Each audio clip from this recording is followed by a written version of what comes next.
The stars outside Ravel 9 station gleamed cold and distant. Inside, the station hummed with machinery and the footsteps of soldiers preparing for the day ahead. Among the recruits walking through the metal corridors was Lyra Hale, a young human with a lean frame and sharp eyes. Her right arm was cybernetic, polished and functional, gleaming under the station lights. She walked with confidence, though she knew every step would be measured against expectations she could not control. The Joint Defense Armada was a multi-species military force. Its soldiers were often huge, strong, or technologically advanced. Humans were rare in the ranks. Most aliens considered them fragile, slow, and weak. Lyra, however, had never let other people's opinions define her. She had trained for this moment her whole life. She entered the training hall, a wide room with high ceilings, steel floors, and walls lined with advanced combat gear. Recruits from dozens of species were already there, stretching, warming up, and showing off their weaponry. Some had claws, others had plasma rifles, and a few had bodies covered in thick exoskeletons that could deflect bullets. Humans, by contrast, were barely noticed. Lyra's eyes scanned the hall, looking for the instructors. Standing at the far end was Vorketh, a massive warrior with chitin armor covering most of his body. His mandibles clicked as he observed the recruits with a mixture of pride and impatience. Vorketh had seen humans before, and his opinion was clear. They were delicate creatures, incapable of combat without advanced tools. As the other recruits drew their weapons, Lyra noticed something that made her heart sink for a moment. The human-issued combat blades had not arrived. She had trained with simulators and martial drills, but nothing could replace a real weapon. She stepped forward and approached the equipment officer, a six-limbed Trelthane with glowing eyes. "Excuse me," Lyra said politely, her voice firm despite the nerves stirring in her chest. "My weapon has not arrived. Can you issue me a blade?" The Trelthane glanced at her with mild annoyance. "Humans?" it said slowly, as if tasting the word. "Need equipment for everything. Stand back. Perhaps someone will deliver one when it is convenient." Lyra nodded, forcing a calm smile, but inwardly her determination sharpened. She would not wait for anyone to hand her power. Humans did not depend on tools. Humans made tools, and sometimes humans made them out of nothing at all. Vorketh's deep voice echoed across the hall. "Ah, the human wishes for equipment. Typical. You cannot fight without it, can you?" He bared his teeth in a mocking grin. "Observe, everyone. The human cannot even lift a weapon without assistance." The other recruits snickered. Some nudged each other, whispering in their strange languages. Lyra ignored them. She crouched slightly, her eyes glinting with focus. She let her cybernetic hand hover above the steel floor, feeling the faint vibrations through her fingertips. A soft warmth spread into her arm, responding to the subtle energy running beneath the metal plates. Lyra took a deep breath. "If they will not give me a weapon," she thought, "then I will make one myself." The drills began. Vorketh shouted orders, calling recruits to form, to attack, to defend, to demonstrate skill.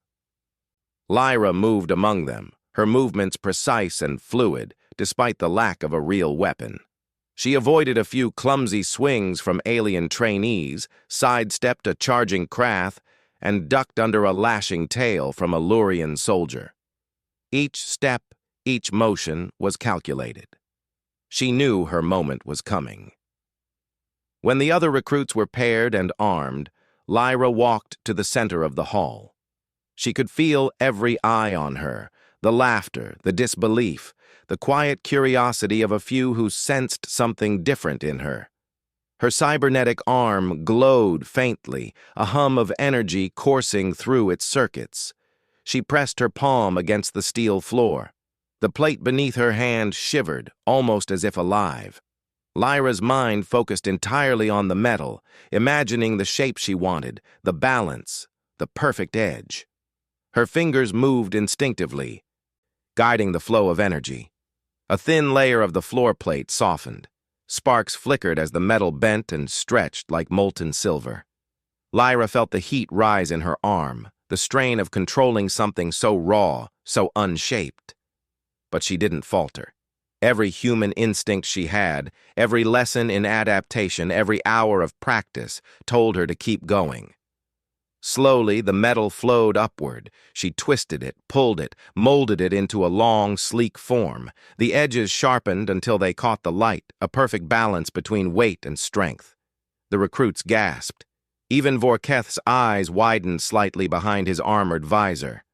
Lyra lifted the blade, testing its balance in her hand.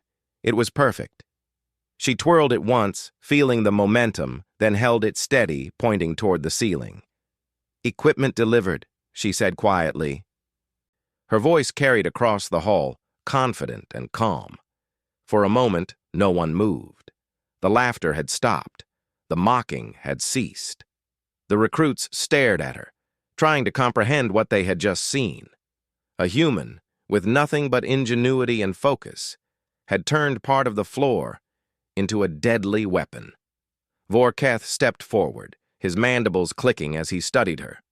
"Interesting," he murmured. "You are not what I expected." Lyra lowered the blade. "Expectations are not my concern," she replied simply. The instructor called for the first trial. Recruits would demonstrate their combat skills in a controlled environment.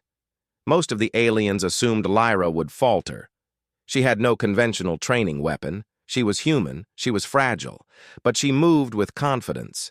Her body was light and fast. Her cybernetic arm giving her strength where the others relied on size alone. She had faced stronger, faster opponents before, and she had survived. And now, she had something even they did not: the ability to turn the environment into a weapon. As the first wave of drills began, Lyra observed her opponents.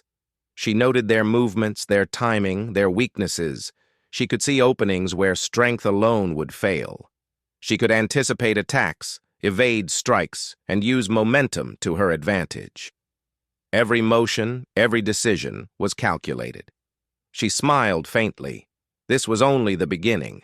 The others had underestimated her, as all humans were underestimated. But that mistake would be theirs to regret. Lyra crouched, ready for the next challenge, her blade gleaming. The air seemed to hum around her, charged with potential. Around her, the aliens prepared, confident in their power. But they had forgotten something essential about humans. When cornered, when dismissed, when challenged, humans adapted. Humans overcame. Humans made the impossible happen, and Lyra Hale was about to prove exactly why. The first trial whistle blew, and the arena became a storm of motion. Blades clashed, claws swung, tails lashed.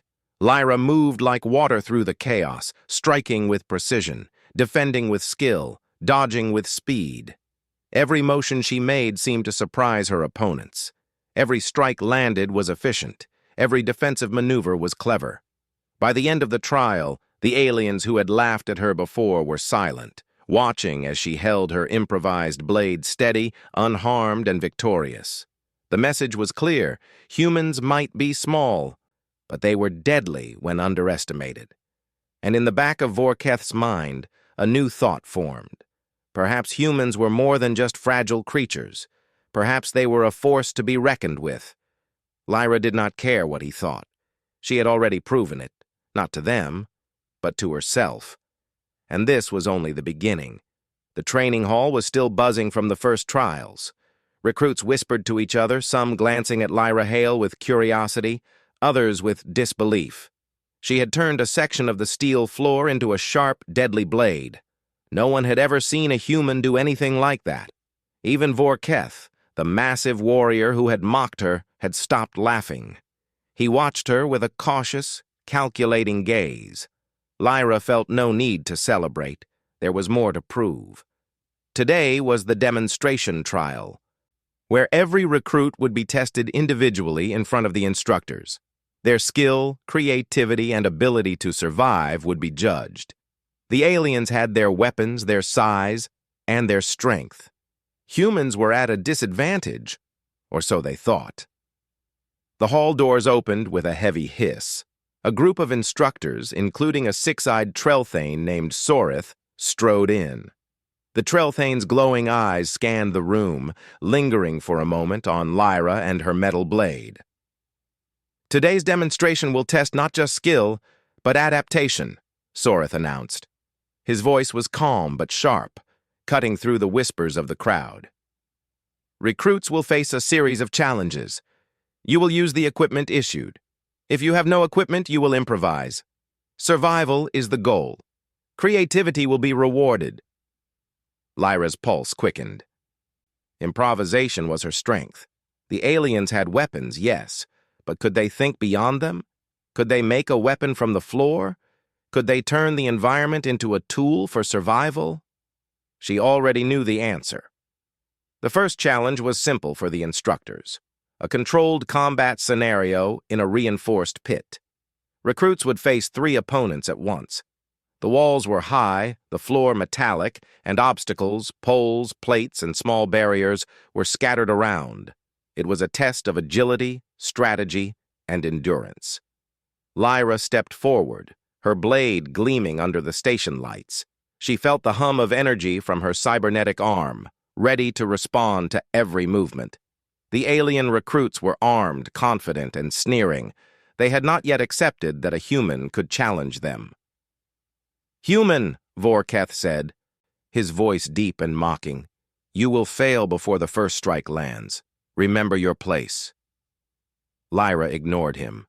She only felt the metal blade in her hand, the flow of energy beneath her palm, and the awareness of her surroundings. This was not just about strength. This was about intelligence, speed, and creativity, the traits humans excelled at. The signal sounded, a piercing tone that marked the start of the demonstration. 3 aliens rushed toward her. One, a tall, muscular Krath, swung a plasma halberd with enough force to split steel. Another, a Lurian with a whip-like tail, lashed at her legs. The third, a small but fast Aelcor, darted around her, blades flashing.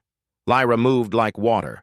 She dodged the halberd, using her cybernetic arm to anchor herself against a metal plate and spin away from the strike.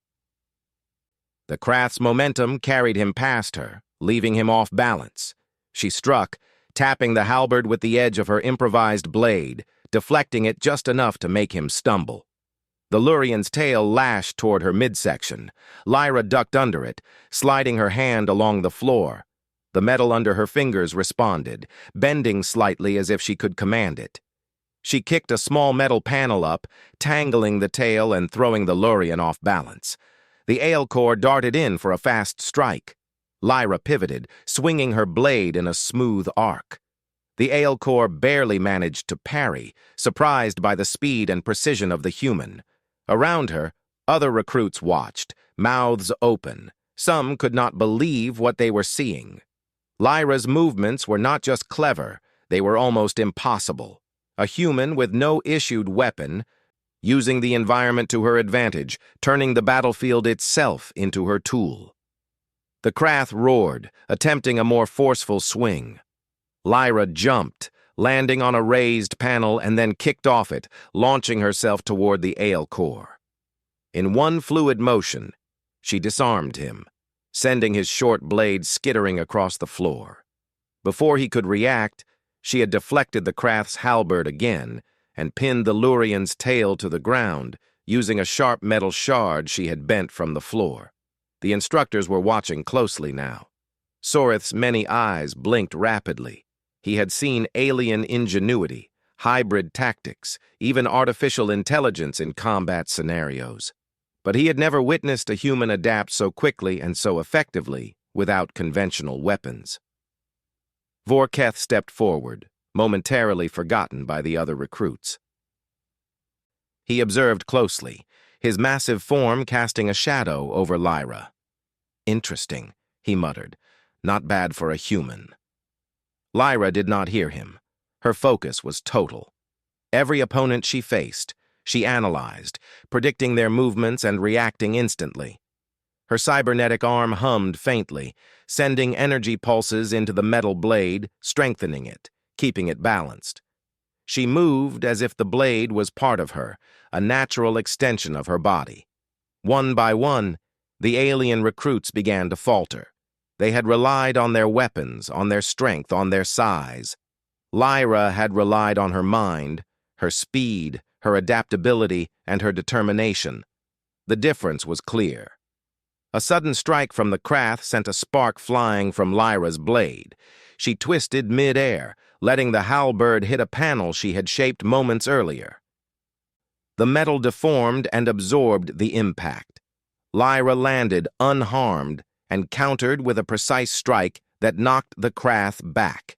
The Lurian tried to recover, whipping his tail again, but Lyra was faster. She swung her blade, bending a metal beam from the floor into a small spike, and blocked the tail mid-swing. The Lurian hissed in frustration. The Ael Core, seeing the tide turning, attempted a retreat. Lyra's eyes followed him. With a flick of her blade, she cut a metal plate in the wall, sending it sliding in front of him. He was trapped. By the end of the demonstration, Lyra stood alone, the improvised blade in her hand glowing faintly from the energy pulses in her cybernetic arm. The aliens who had laughed at her earlier were silent, staring in awe. She had faced 3 trained recruits at once and emerged victorious, without conventional weapons. Soreth approached, his many eyes focusing on her. "Human," he said slowly, "your performance is exceptional. You demonstrated creativity, speed, and tactical intelligence far beyond what we expected. You adapted to a situation where others would have failed." Lyra nodded. "I do what I must," she said simply. Vorkath, still observing, finally spoke aloud. You are not weak. Perhaps your species is more dangerous than I thought." His mandibles clicked thoughtfully. "This changes things." Lyra did not respond. She did not need to. The results spoke for themselves. Even among the instructors, whispers began to circulate. Humans had been underestimated for centuries. Stronger, faster, and larger species had dismissed them. Yet here was proof. Humans could adapt, improvise, and survive against impossible odds. And when cornered, humans could turn the battlefield itself into a weapon. The next stage of the demonstration involved strategy, obstacle navigation, and multi-opponent combat. Lyra knew the aliens expected her to struggle, but she welcomed the challenge. Her mind worked quickly, calculating every angle, predicting enemy movement, and anticipating obstacles. As the signal for the next trial sounded, Lyra took a deep breath. She gripped her improvised blade tightly, feeling the energy pulse through her cybernetic arm. Around her, the other recruits readied themselves, their confidence shaken but not entirely gone. They had not yet faced a human who refused to be limited by expectations. Lyra smiled faintly, a calm determination settling over her. This was the true test, not just of skill, but of what it meant to be human, to survive, to adapt, to overcome. And she was ready. The next challenge began. Sparks flew, weapons clashed, and the hall became a storm of motion. Lyra moved like a shadow, weaving through chaos, turning every piece of metal, every obstacle, and every flaw in her opponent's movements into an advantage. By the end, there was no question in anyone's mind. Humans were not weak. Humans were dangerous. Humans were unstoppable when underestimated. And Lyra Hale had just shown them exactly why.